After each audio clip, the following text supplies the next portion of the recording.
Bill, we get a lot of questions at reasonablefaith.org. Some of them make question of the week, some of them don't, and we give you a chance to respond to as many as we can. This first one says, "Hello, Dr. Craig. I've got a bit of an unusual philosophical question for you. I believe that life begins at conception, and I also believe in the age of accountability. From listening to you, I think you believe both of these as well. Together, these two beliefs give us comfort that every aborted baby ends up in heaven. While this seems nice at first, I believe it creates a real ethical dilemma. This would mean that by having an abortion, you could guarantee your child enters heaven. This seems like a completely upside down conclusion. How would you reject this? The only way out I see," he says, "would be to argue from a utilitarian view that the baby might have grown up and done even more good than just simply getting a free pass into heaven. But what if a couple decided to get pregnant and then have an abortion just for this purpose? Then it would be a choice between the baby not existing at all or going straight to heaven. I don't see how guaranteeing heaven for someone could ever be a bad thing, but I also know that murder can never be a good thing. Thank you for your time in ministry." That's Stephen in the U.S.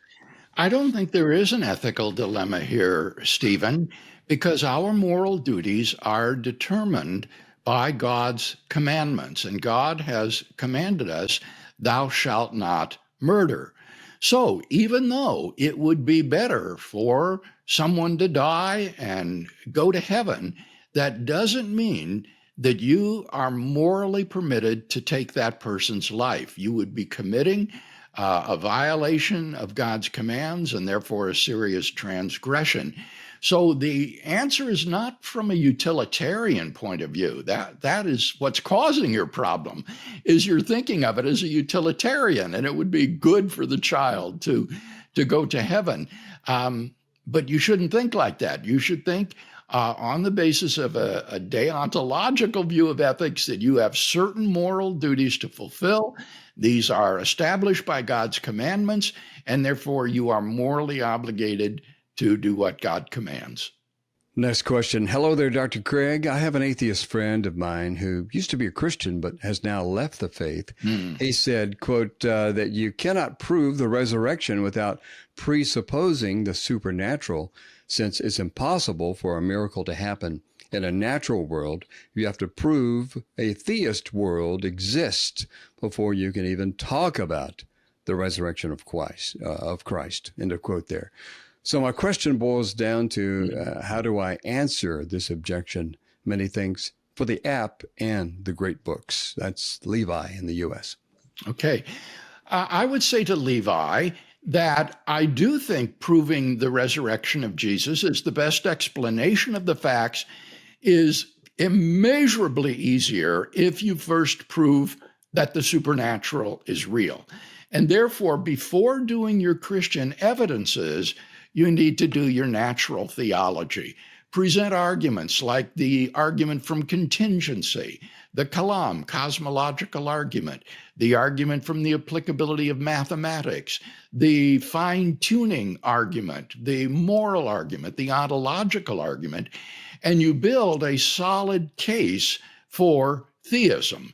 And once that is in place, then I think you cannot say justifiably that the resurrection of Jesus is an implausible explanation of the evidence, given that God exists.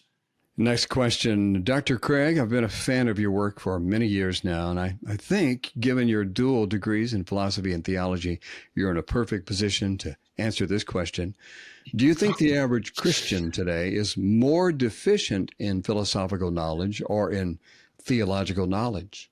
And what resources would you recommend other than your own exhaustive publications? Thanks." That's Taylor.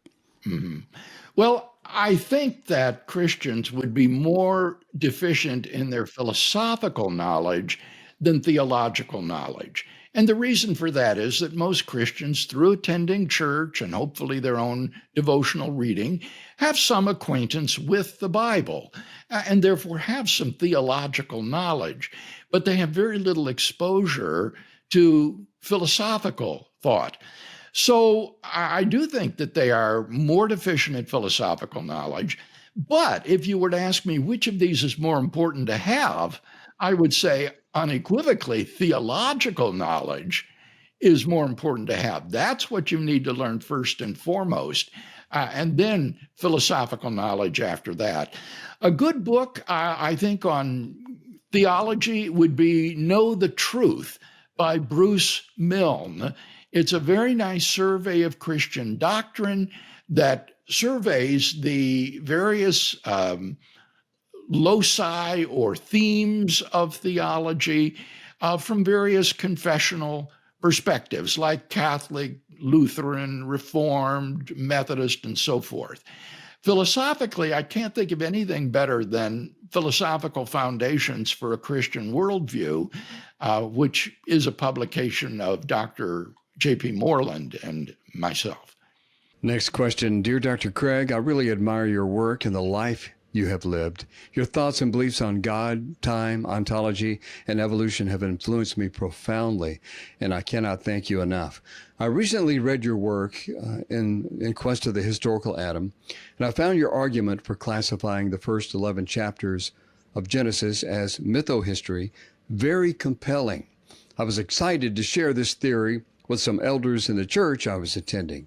It met with fierce resistance, and the church then took a clear stance that one needed to be a literal six-day creationist to become a member. What would you say to those elders? How should I respond when I encounter people who refuse to hear out a rational, orthodox viewpoint or argument, and not only refuse to hear, but refute that which they do not understand? How would you respond if you were me? That's Jared. Well, Jared, from your description of these folks, I would advise you not to respond at all. It seems to me that you could not become a member of this church in good conscience, but that doesn't prevent you from attending the church, worshiping and fellowshipping there. And if I were you, I just wouldn't talk about young earth creationism and creation. Just keep a low profile. It's not important enough for you to become divisive in your local congregation. Yeah.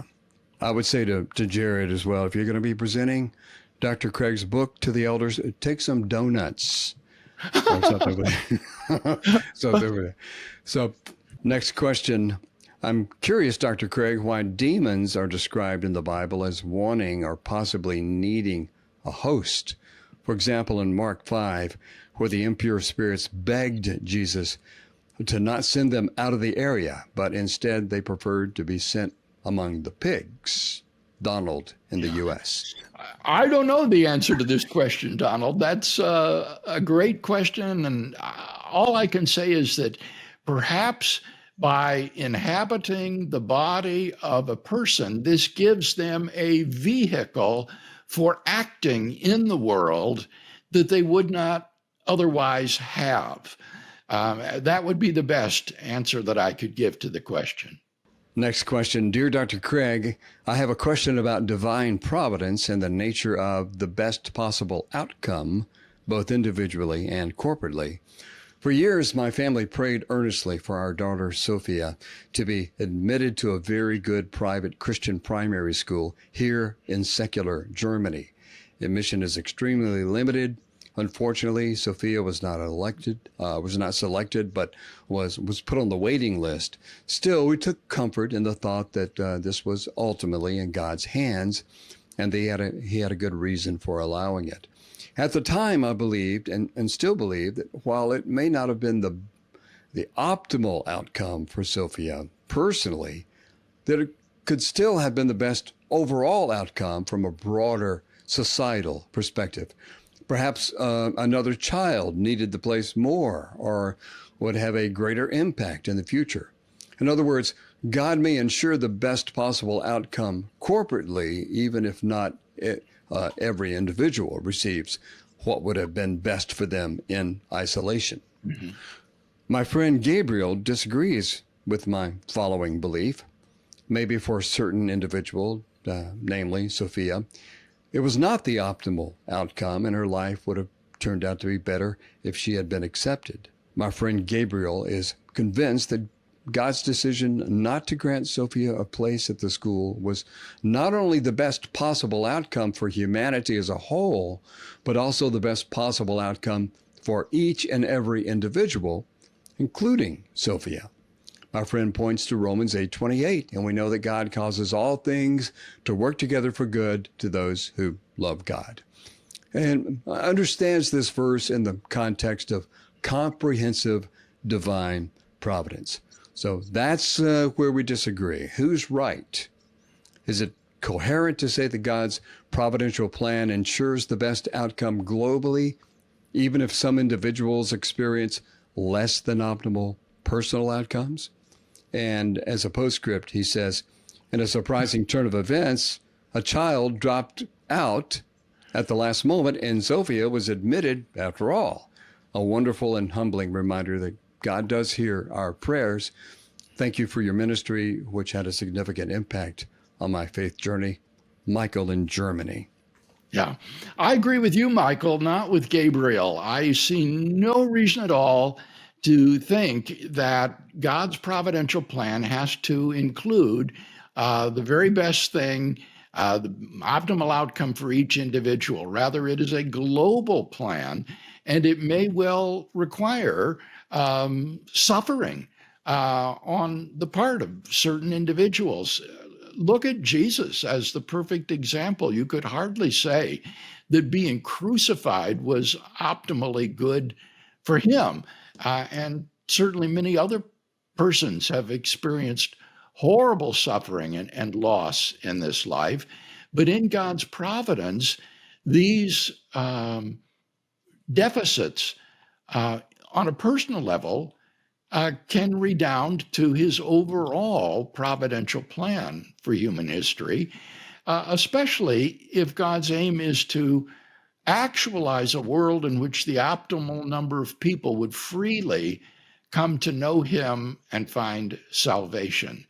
And if we could see that, I think any of us would be willing to sacrifice our personal goods for the goods of others. Well, that was a long question, Bill. Let me give you one that's short and sweet. Okay. Dr. Craig, should Christians evangelize Jews, or is their covenantal path different? That's from Val in Israel. Christians should evangelize Jews. There are not two covenantal paths to salvation. Salvation is through Christ alone, and the promise is that whoever confesses him before men will be confessed before the angels of God. Whoever denies him will be denied before the angels of God. So we certainly need to evangelize Jews. Now, that doesn't mean that a Jew needs to give up his Jewishness in believing in Jesus as Messiah.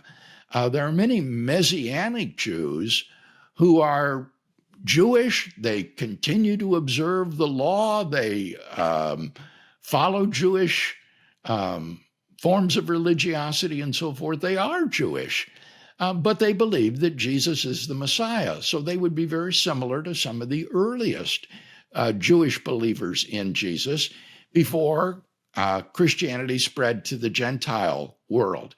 So it's not a different covenantal path, but there can certainly be within the Christian church different sorts of ethnicities, including Messianic Jews.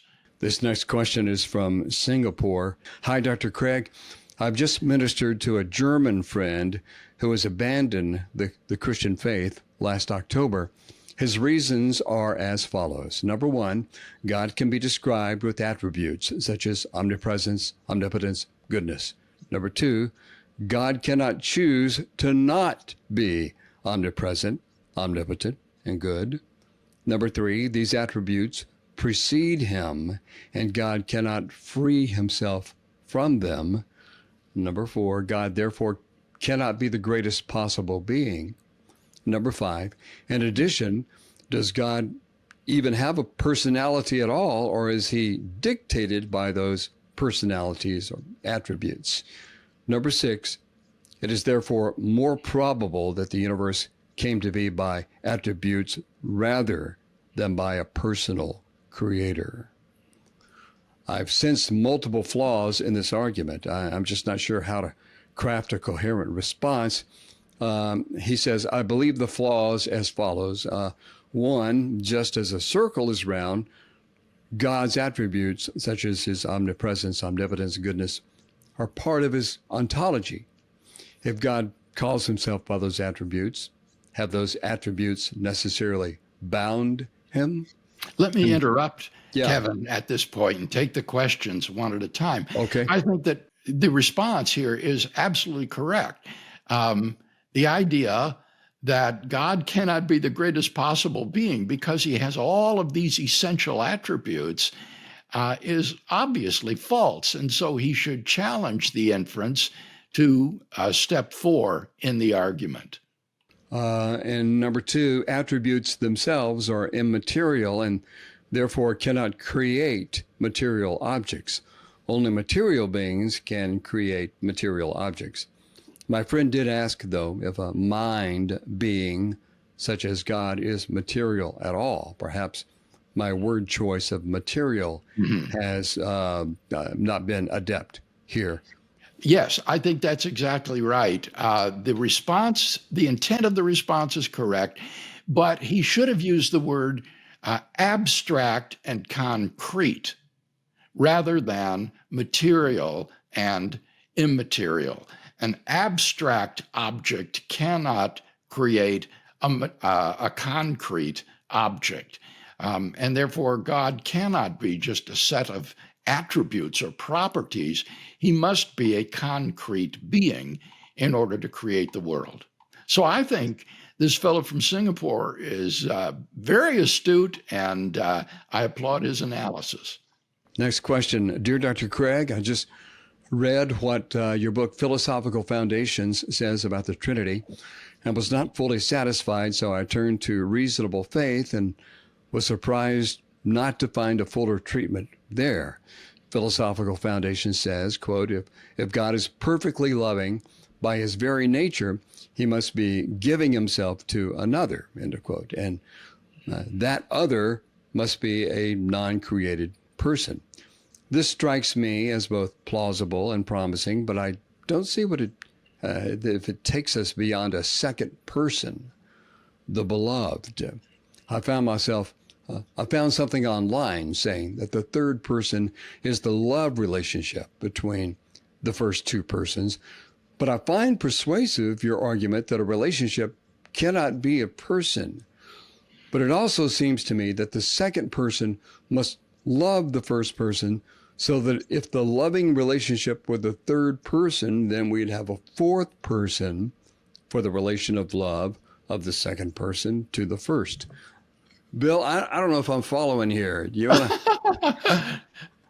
to stop there and parse this a little bit? All right. What Alan here is referring to is an argument that I give in the chapter on the Trinity in Philosophical Foundations for a Christian Worldview.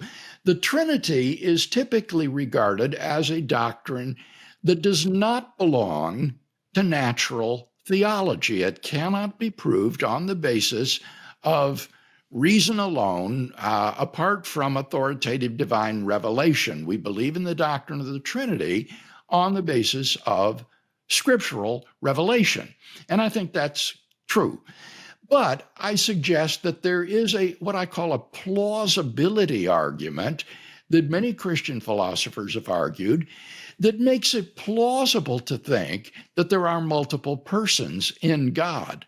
And the idea there is that if God is absolutely and essentially loving, then he must be loving another person. He must be giving himself away in love to this other person. This cannot be any created person, because created persons are not necessary. They're contingent. And therefore, there are possible worlds in which there are no created persons. And in this world, created persons have not always existed.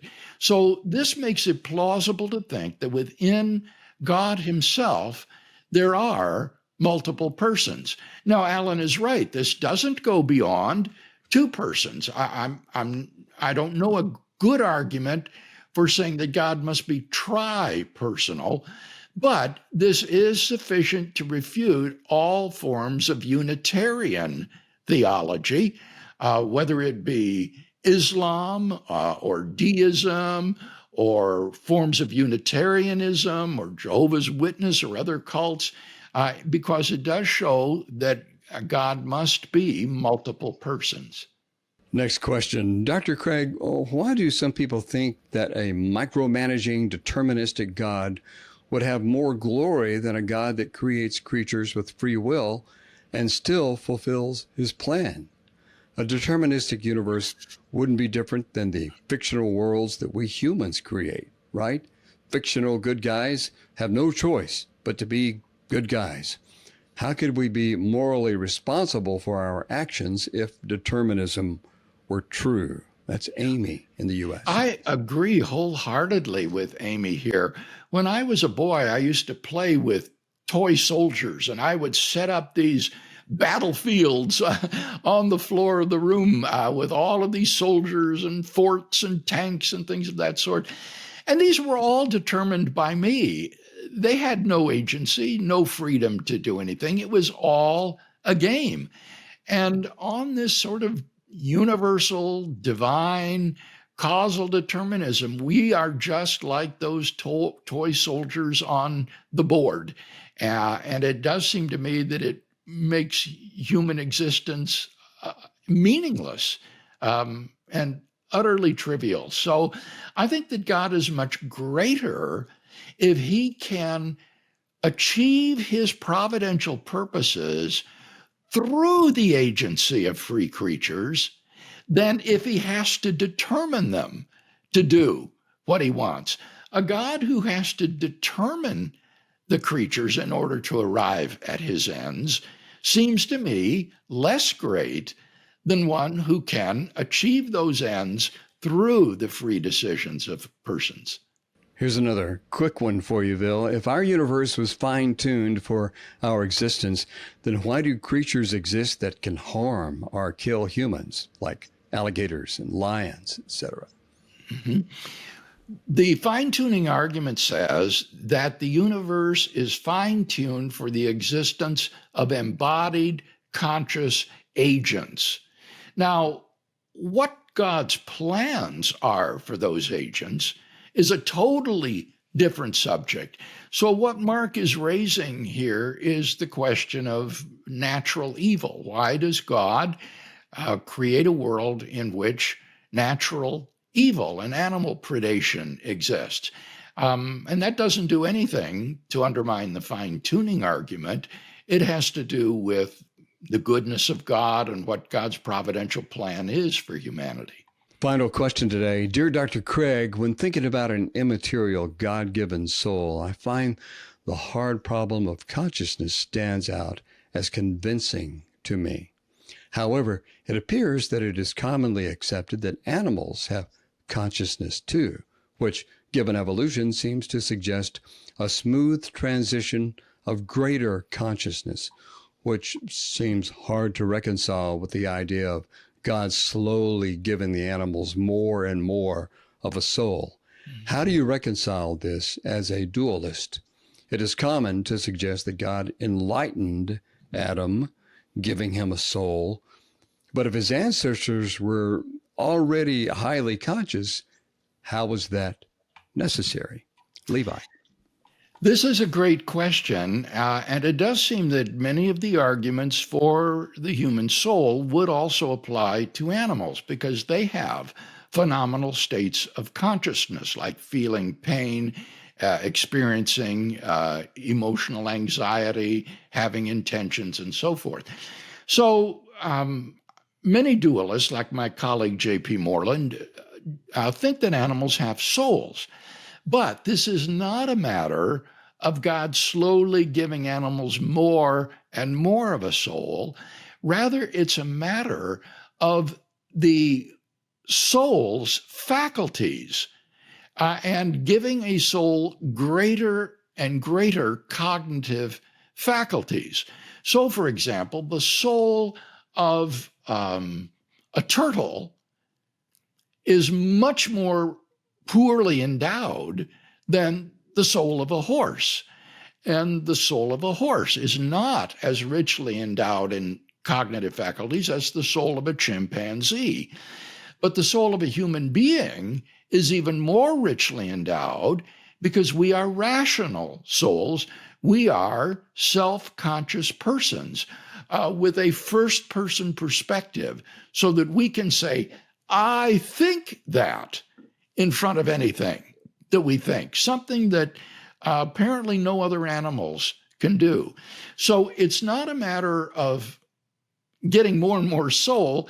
It would be a matter of seeing souls as being differently endowed with various cognitive faculties and coming to the greatest endowment in human beings, which have rational souls created in the image of God and therefore set apart from all the rest of creation.